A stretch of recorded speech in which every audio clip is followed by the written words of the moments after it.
Islam itu agama teroris. Islam itu agama teroris. Islam itu agama teroris. Ketakutan ke dalam hati orang-orang kafir, maka penggallah kepala mereka dan pancunglah tiap-tiap ujung jari mereka. Jadi kalau Bapak menyanggah tentang ayat-ayat ini, itu sama artinya Bapak sedang mengatakan bahwa Muhammad itu nabi palsu dan Al-Quran itu kontradiksi, Pak. Ada orang sehebat Muhammad. Kalau Muhammad pembohong, tadi dikatakan oleh Ibu Sarah, nggak mungkin dipercaya sampai 2 miliar orang dong. Pakai otak dong. Otak kemana otak? Ya, pembohong dipercaya, nggak mungkin. Ya, sementara yang jelas-jelas bohong di negeri kita ini kazab, ya, orang yang berkazab, pembohong, ngomong bohong, janji ingkar, diberi amanat atau disebut munafik, dibiarkan. Itulah maksudnya orang munafik, kafir diperangi karena dia bohong. Kok kalian mau dibohongi?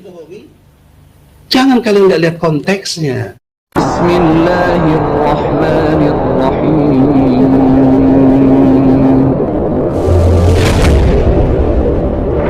Ya ayyuhalladzina amanu dkhulu fis-silmi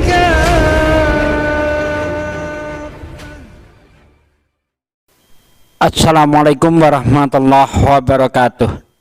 Innal hamda wa syukran lillah nahmaduhu wa nasta'inuhu wa nastaghfiruh wa na'udzu billahi min syururi anfusina wa min sayyiati a'malina may yahdihillahu fala mudhillalah wa may yudlil fala hadiyalah.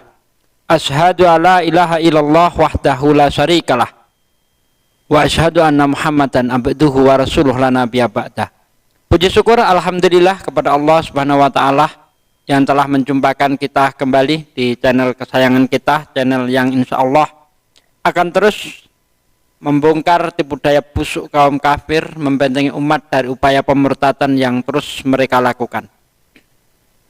Dalam kesempatan ini, saudaraku sekalian, saya ingin menampilkan sebuah video debat antara Profesor Egy Sujana dengan seorang pastor perempuan Bani Kunarion, yaitu Pastor Sarah. Nah, di dalam debat tersebut Pastor Sarah menuduh Islam adalah agama teroris. Islam mengajarkan kekerasan, Nabi Muhammad adalah nabi palsu. Dan alhamdulillah dapat dibungkam dengan telak oleh guru kita, Profesor Egy Sujana. Nah, bagaimana video selanjutnya nanti kita saksikan bersama-sama, tapi sebelumnya saya ucapkan terima kasih kepada para pendukung channel ini yang sudah berperan serta ikut membesarkan channel ini, dan yang baru saja bergabung jangan mau ketinggalan ikut subscribe juga. Insya Allah dengan subscribe channel-channel dakwah Anda sudah ikut ambil bagian dalam dakwah, ikut membentengi umat dari upaya pemurtadan. Dan apabila dianggap bermanfaat video di channel ini, silakan di-share melalui media sosial Anda sehingga apa yang Anda ketahui diketahui juga oleh rekan-rekan Anda, dan diklik tombol loncengnya supaya setiap saya upload video baru Anda mendapatkan notifikasi dari video yang saya upload.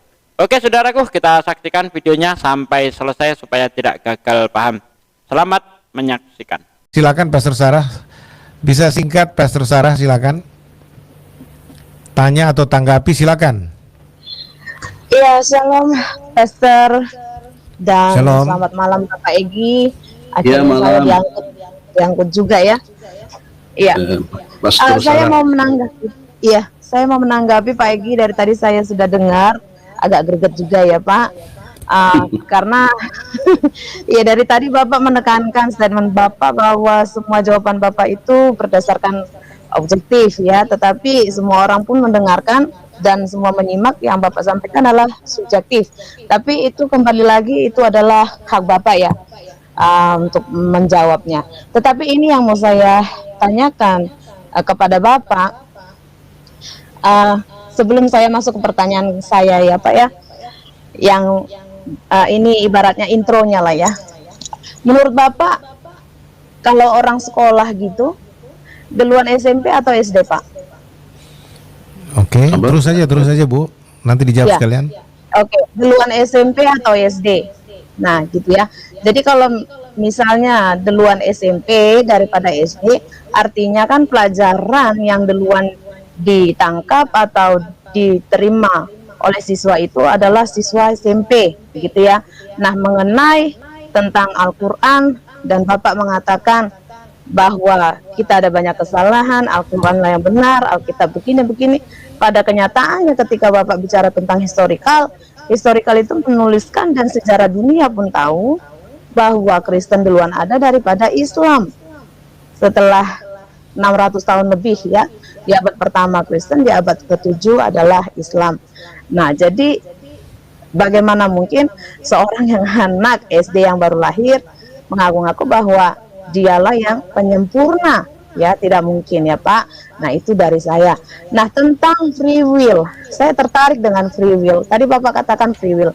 Kalau boleh tahu di mana Islam mengajarkan tentang hak bebas? Bukankah segala sesuatunya dalam Islam itu adalah sudah menjadi keputusan Allah dan sudah ditentukan oleh Allah, termasuk hidup, lahir seseorang di dalam Islam ini ya, Islam, lahir, mati, bahkan jodoh.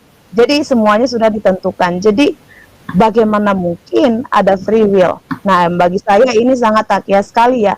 Jadi pertanyaan saya itu sejak kapan dan di mana tertulisnya dan siapa yang menyampaikan ini? Apakah Allah sendiri, apakah Jibril, ataukah Muhammad, ataukah hanya tafsiran para ulama?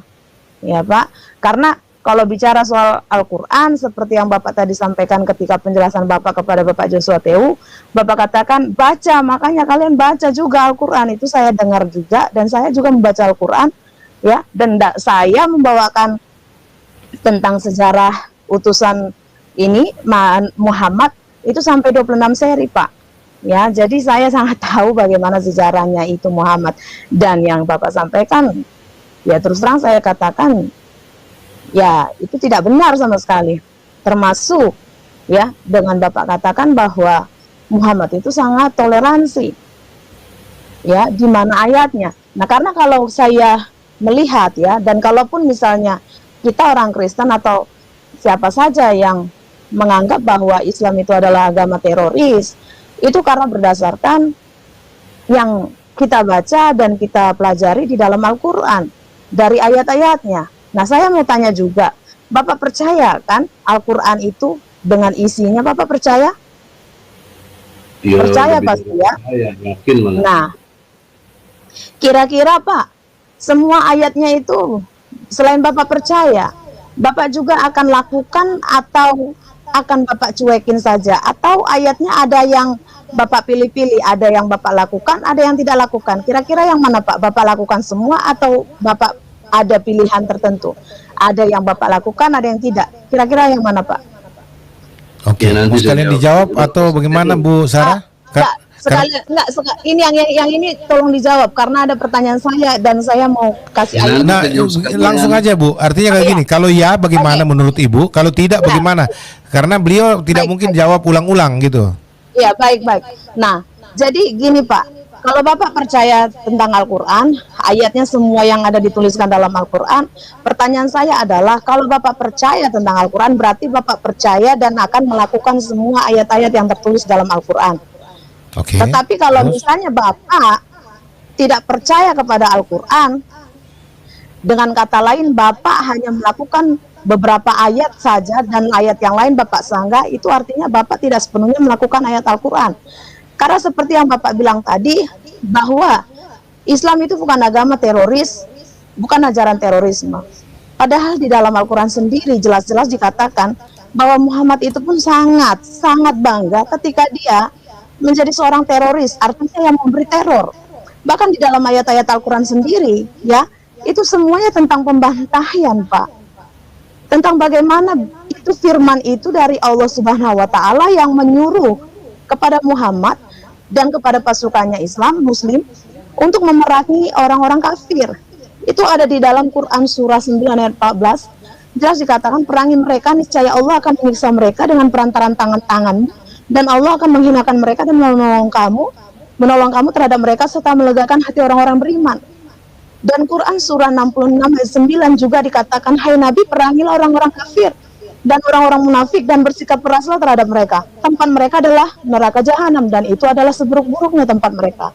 Quran 2 surah 2 ayat 191. Dan bunuhlah mereka di mana saja kamu jumpai mereka, dan usirlah mereka dari tempat yang telah mengusir kamu, Mekah, dan fitnah itu lebih besar bahayanya dari pembunuhan, dan janganlah kamu memerangi mereka di Masjidil Haram kecuali jika mereka memerangi kamu di tempat itu. Jika mereka memerangi kamu di tempat itu, maka bunuhlah mereka. Demikian balasan bagi orang-orang kafir. Dan ini yang paling mengerikan, Quran surah 5 ayat 33. Sesungguhnya pembalasan terhadap orang-orang yang memerangi Allah dan Rasulnya, dan membuat kerusakan di muka bumi, hanyalah mereka dibunuh atau disalib, atau dipotong tangan dan kaki mereka dengan bertimpal balik, atau dibuang dari negeri tempat kediaman, yang demikian itu sebagai suatu penghinaan untuk mereka di dunia, dan di akhirat mereka beroleh siksaan yang besar. Nah, dari ayat ini, Pak, yang Quran surah 5 ayat 33 sangat jelas dikatakan bahwa orang-orang yang tidak memeluk Islam itu wajib dibunuh, Pak. Jadi bagaimana mungkin Bapak bilang bahwa orang bebas memiliki hak free will dalam memilih agamanya, Pak? Ini sangat propaganda. Bahkan di Quran surat 8 ayat 12 dikatakan lagi, ingatlah kepada Tuhanmu, yaitu si Allah itu subhanahu wa ta'ala mewahyukan kepada para malaikat, sesungguhnya aku bersama kamu, maka teguhkanlah pendirian orang-orang yang telah beriman, kelak aku akan jatuhkan rasa ketakutan. Nah ini, Pak, bicara soal teror, Pak. Islam itu agama teroris. Ketakutan ke dalam hati orang-orang kafir, maka penggallah kepala mereka dan pancunglah tiap-tiap ujung jari mereka. Jadi kalau Bapak menyanggah tentang ayat-ayat ini, itu sama artinya Bapak sedang mengatakan bahwa Muhammad itu nabi palsu dan Al-Quran itu kontradiksi, Pak. Jauh sekali dengan apa yang Bapak sampaikan. Dan tentang Medina, Bapak tahu juga pasti kabarnya. Medina itu adalah namanya kota Yaktrib sebelumnya, sebelum Muhammad mengalahkan Medina. Dan Yaktrib itu tempat siapa, Pak? Itu orang-orang Yahudi. Ada 3 kaum suku Yahudi, Pak, yang dibantai habis oleh Muhammad di situ. Ini bicara soal historikal, ya. Karena Bapak dari tadi membahas historikal. Dan lalu saya juga mau menyampaikan tentang Ismail dan Islam Muhammad. Itu sama sekali nggak ada hubungannya, Pak. Ismail itu orang Mesir, Muhammad itu orang Arab. Pertanyaan saya, sejak kapan Muhammad itu datang ke Mesir? Dan sejak kapan si Ismail itu datang ke Arab? Sedangkan zamannya saja sudah beda, Pak. Ya, Pak, ya. Jadi nggak ada hubungannya. Dan saya setuju dengan Bapak yang tadi itu.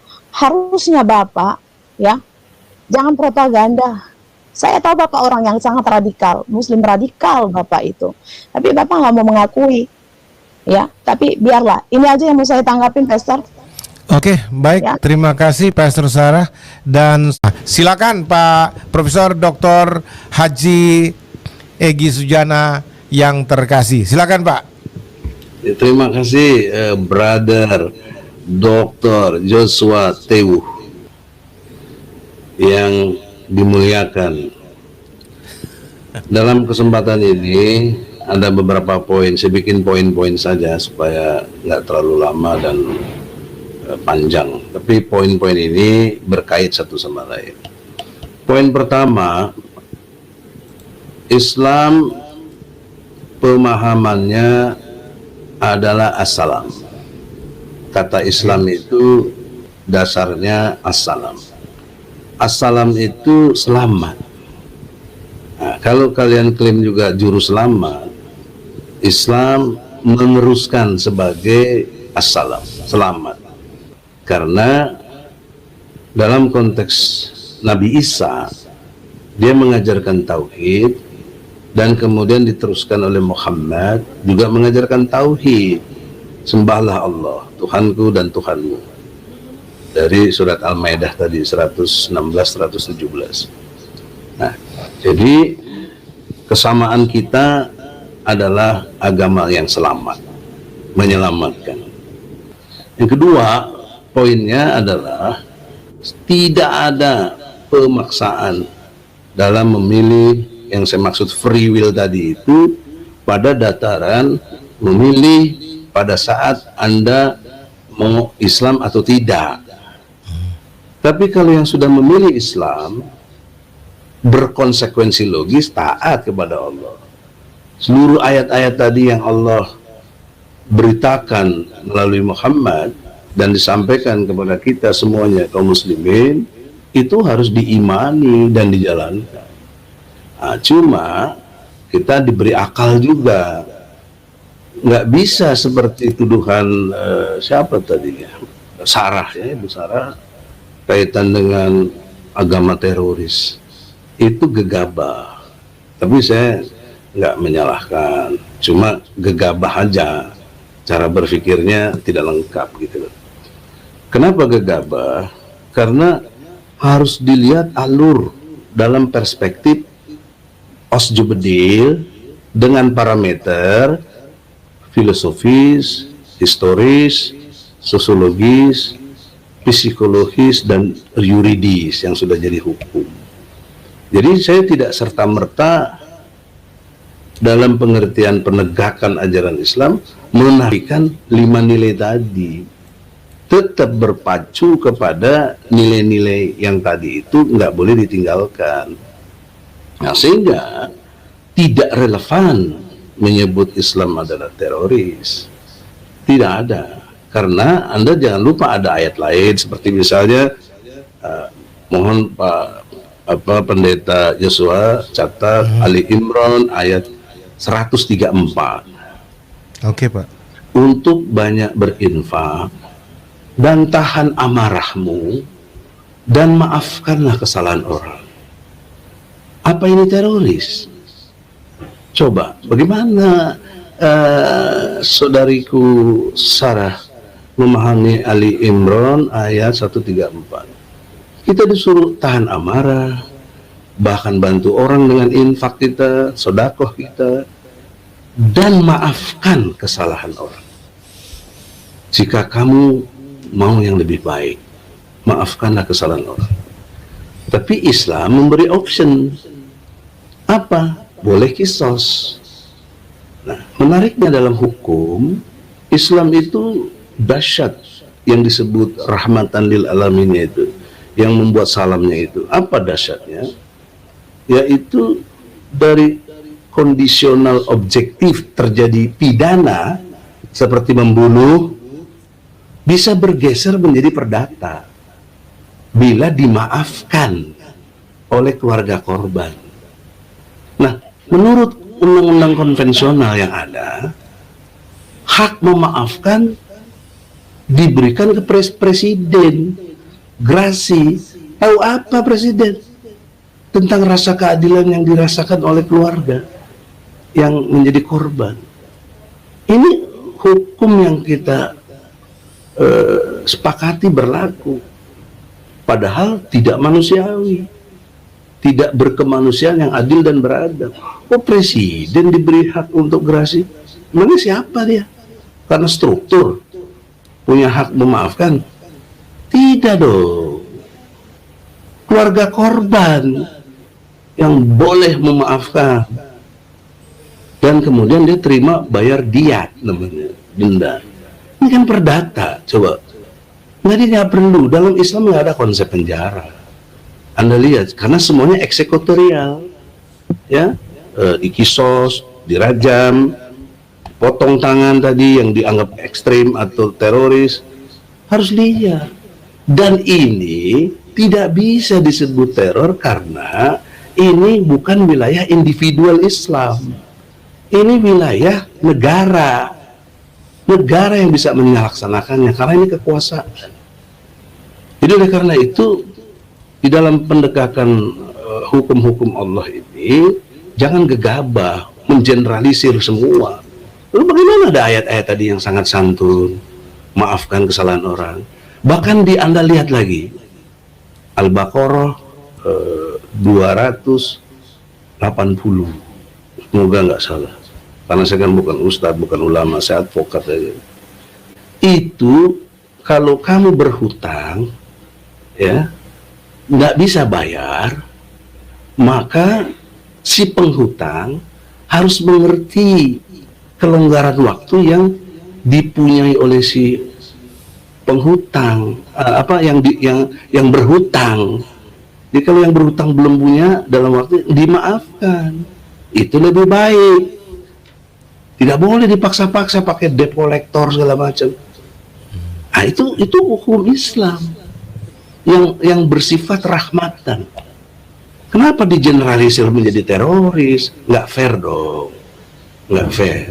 Oke. Karena saya menganut semua ayat kalau sudah diimani harus jalan, nggak boleh separuh-separuh. Fisilmi kafah, masuklah Islam ke dalam keseluruhan, nggak boleh separuh-separuh. Nah, bahkan contoh Nabi dengan hadisnya yang terkenal, apabila Fatimah putri Rasulullah, dia tidak nyebut Muhammad, putri Rasulullah mencuri, aku sendiri yang potong tangannya. Nah, bandingkan dengan dimensi kekuasaan hari ini. Ya, anaknya Pak Lurah diduga terlibat korupsi, juga kaitan dengan social distancing, bikin kumpul-kumpul pilkada, sementara Habib Rizik di penjara untuk itu. Anak Pak Lurah kagak. Everybody lihat semua itu, tapi nggak berani ngomong. Cicing wae cek dulu. Mana kalian daya belanya sebagai agama kasih? Kan nggak ada. Mungkin syukurin Habib Rizik ditahan. Nah, Itu ya, satu sisi yang kita lihat. Kemudian lebih jauh lagi, kalau saya mau menggugat secara fakta, kalian walaupun mungkin terpecah, ada yang Katolik, Protestan, ya, ada lagi yang Metodis, ada lagi HKBP, dan banyak macam Kristen yang saya pahami gitu. Tetapi secara umum orang lebih mengenal doktrin yang Katolik tentang Trinitas tadi itu yang kalian nggak akui, tapi fakta itu ada. Apa di situ substansi yang masalah seriusnya? Kalian memfitnah Tuhan aja, difitnah oleh kalian. Apa? Tuhan punya anak. Mana Tuhan punya anak? Oh, Tuhan punya anak yang tadi menjadi anak Allah. Bagaimana logikanya? Ya, terus kalau saya debat gini, oh itu anak jangan artinya biologis, anak begini, begono, itu kan tafsir kalian. Kalian nggak jujur di sini, nggak jujur. Karena Tuhan aja difitnah, apalagi kita gitu. Dituduh teroris segala macam. Kan yang jahat siapa di situ? Maka logika ini harus diterangkan dalam perspektif hukum. Ya, orang-orang kayak begini mesti dibunuh karena udah nggak benar, udah Tuhan aja difitnah, apalagi orang lain gitu. Terus jangan dituduh teroris, nggak ada kaitan dengan teroris. Saya udah bilang tadi, ya, pindahin duri dari jalan aja ibadah, senyum aja ibadah. Jadi saya objektivitasnya di situ, tapi oleh Sarah dikatakan saya semuanya subjektif, nggak ada yang benar. Quran teroris, masya Allah. Tapi sudahlah, kita senyum saja. Itu kan menunjukkan ceteknya pengetahuan, nggak ada pengetahuan dia tentang itu. Contoh lagi soal Ismail. terakhir Pak, terakhir ya Pak, terakhir waktu Ya, Pak. Ismail nggak pernah ke Arab. Dan dia lahirnya di Mekah, coba gimana? Ada munculnya air Jam-Jam itu karena Ismail. Kok nggak pernah ke Arab? Bagaimana pengetahuan sejarahnya itu? Terus ngomong lagi terang-terangan. Kan maafkan saya kalau saya harus ekstrim dan katakan, kalian bukan lagi nggak tahu diri, tapi on, ya, nggak ngerti sejarah, tapi ngomong itu blow on namanya, ya. Oleh karena itulah dalam kesempatan ini kita sama dalam soal kasih, kita sama dalam soal bersaudara, ya. Tapi kita harus akui kita beda dalam akidah. Ya. Sudah di situ saja understanding kita. Terus jangan nuduh-nuduh kita teroris. Nanti saya bisa banyak tuduh kalian tukang fitnah, Tuhan aja difitnah, kan gak enak gitu. Ya. Jadi oleh karena itu kita terimalah fakta sejarah seperti ini, dan yang penting nggak boleh kita ribut di antara kita. Jadi yang terakhir kaitannya dengan yang ditanya apakah Quran dan hadis mana yang benar, nah ini juga keliru. Karena doktrin dalam struktur hukum Islam, Al-Quran, hadis, kemudian ijma ulama, kias dalam arti kesepakatan para ulama, ijma'nya itu. Jadi bukan harus dipilih mana Quran atau hadis, tidak, ini struktur hukum. Kayak hierarki hukum di kita, Pancasila Undang-Undang Dasar 45, turunannya Undang-Undang Organik, turunan Undang-Undang Organiknya adalah peraturan pemerintah, sampai kepada peraturan daerah. Ini hierarki hukum di Indonesia. Jadi jangan dipilah atau dibandingkan mana Quran, mana hadis. Tidak. Hadis itu, tadi saya bilang, sistem ajaran itu harus ada contoh, uswah teladan. Nah, contoh teladan kita Muhammad, dan diakui oleh Michael Hart dalam tulisan bukunya yang 28 tahun dia penelitian, menempatkan Muhammad orang yang paling berpengaruh dalam seluruh dunia. Bayangkan dulu cuma 4 orang yang meyakini Islam, sekarang sudah 2 miliar lebih yang dan tiap hari menyebut salawat. Nggak ada orang sehebat Muhammad. Kalau Muhammad pembohong, tadi dikatakan oleh Ibu Sarah, nggak mungkin dipercaya sampai 2 miliar orang dong. Pakai otak dong. Otak kemana otak? Ya, pembohong dipercaya? Nggak mungkin.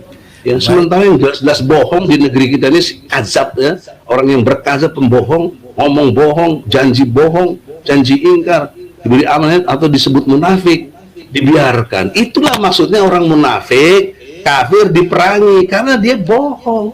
Kok kalian mau dibohongi? Jangan kalian nggak lihat konteksnya, harus lihat konteks. Jadi karena itu closing ya, closing statement Pak. Closing statement saya sudah awali tadi, jangan buruk sangka. Apalagi kita punya serumpun, kita masih harus klaim serumpun. Islam, Kristen, apa itu punya kitab yang semua diakui, baik Injil maupun dalam Al-Quran. Jadi ngapain kita ribut? Sudahlah, kan kalian udah milih, itu yang dimaksud free will. Kalian boleh milih kok, nggak ada yang maksa. Siapa yang maksa kalian? Lagi juga ngapain maksa-maksa kalian? Nggak ada kepentingannya. Kalaupun nanti takdirnya saya berkuasa, sekalian saya perlakukan adil. Apa dasar saya? Al-Maidah ayat 8. Jangan kebencianmu kepada satu kaum membuat kamu berlaku tidak adil. Jangan. Ketimbang sekarang yang klaim-klaim pakai ini, nggak ada, diperlakukan nggak adil. Ya. Nah, oleh karena itu, percayalah pendeta, Anda sahabat saya perlakukan adil Anda, dan tidak mungkin saya zolim sama kalian. Kita bersaudara setanah seair. Allahu Akbar, Allahu Akbar, walillah. Puji Tuhan. Terima kasih. Assalamualaikum warahmatullahi wabarakatuh. Terima kasih. Saya doakan Profesor jadi presiden di Arab, tapi ya, jangan di Indonesia. Insya Allah presiden Indonesia. Amin. Oke, baik. Teman-teman semua, saya minta waktu untuk 1 menit. Saya harus closing dan sembari tutup sama beliau. Jadi saya pinjam kata, kita tetap ikhtifar, ya. Kita harus tetap bisa menahan diri, menahan rasa, sekalipun perbedaan itu begitu. Sekalipun perbedaan itu begitu ekstrim, satu di antara yang lain. Tadi kesimpulannya, kita punya banyak persamaan, walau kita punya perbedaan yang agak ekstrim soal akidah, dan itu tidak bisa dipaksakan satu dengan yang lain. Jadi Anda yang percaya akidah Islam, silahkan jalani Islammu dengan filosofi, tapi tadi spirit rahmatan lil alamin, hasilkan buah yang terbaik bagi semua kemanusiaan dan juga pembangunan Indonesia Raya kita. Dan Anda yang punya ajaran Kristen yang Alkitabiah, lakukanlah seluruh prinsip-prinsip Alkitab.